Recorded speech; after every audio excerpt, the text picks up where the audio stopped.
No niin, eli terve kaikille ja nyt olisi niinku sitten aika aloitella tämän mun uuden käyttäjän eka video.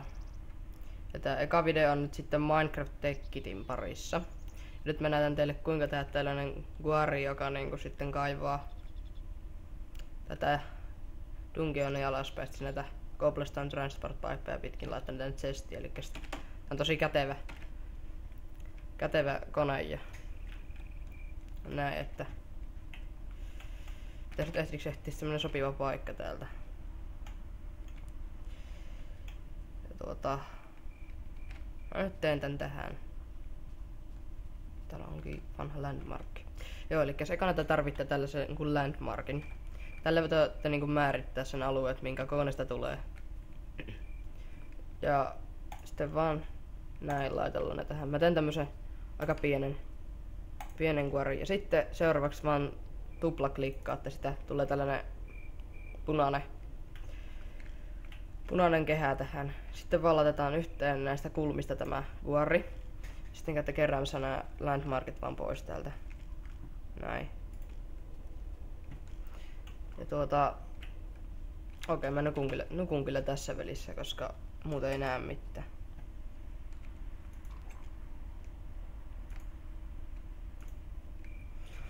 Ottakaa se hetki. Noniin. Ja joo, anteeksi muuten siitä, jos mä oon vähän laiska, kun mä en nyt jaksa näitä ruveta pätkäsemään näitä videoita erikseen, että tuo nukkuminen nyt jäi tähän, että jos on valittamista, niin valittakaa sitten. No niin, ja sitten seuraavaksi tähän guariin, niin laitetaan tähän guarin niin näihin vasemmalle, oikealle ja tähän eteen nämä Steam-enginet, näin. Sitten niitä Steam-engineiden sisään laitetaan koali kaikkiin niihin kolmeen. Näin. Ja sitten seuraavaksi otetaan tähän nämä levelerit. Sitten tätä cobblestone transport pipea käytettäisiin, että tästä laitetaan näin. Oho. Ei noin. Tästä. Näin.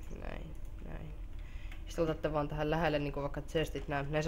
Älkää laittake ihan kiinni niitä sitten, jos niitä otatte monta. Mä laitan nyt vaan yhden. Ja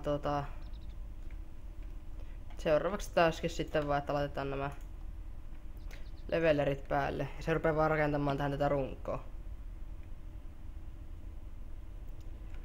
Ja se onkin käytännössä sitten jo valmis, että odotellaan vaan, että tää runko tähän tulee ja sitten se rupeaa vaan porraamaan koko ajan alaspäin. Ja tää porraa ihan bedrockiin asti, mutta muistakaa aina katsoa sitten, että onko tällaista koalia tarpeeksi. Että jos te teette tarpeeksi iso, niin se ei riitä bedrockiin asti tuo stack koalia, vaikka tässä kaikissa. Tämän kokoisessa riittää ihan loistavasti. Jääpi ylikin. Mutta joo. Elikkä tää on nyt kohta valmis. Katsotaan nyt vielä, kun se poraa sitten tulee tuohon. Näin. Siinä on se pora. Joo. No. Kiitoksia, jos nyt sitten katsoitte tämän videon. Ja muistakaa likettää ja supatkaa tämä mun käyttäjä. Lisää videota tulee sitten aina monesti viikossa. Joo, no. Kiitoksia ja moikka.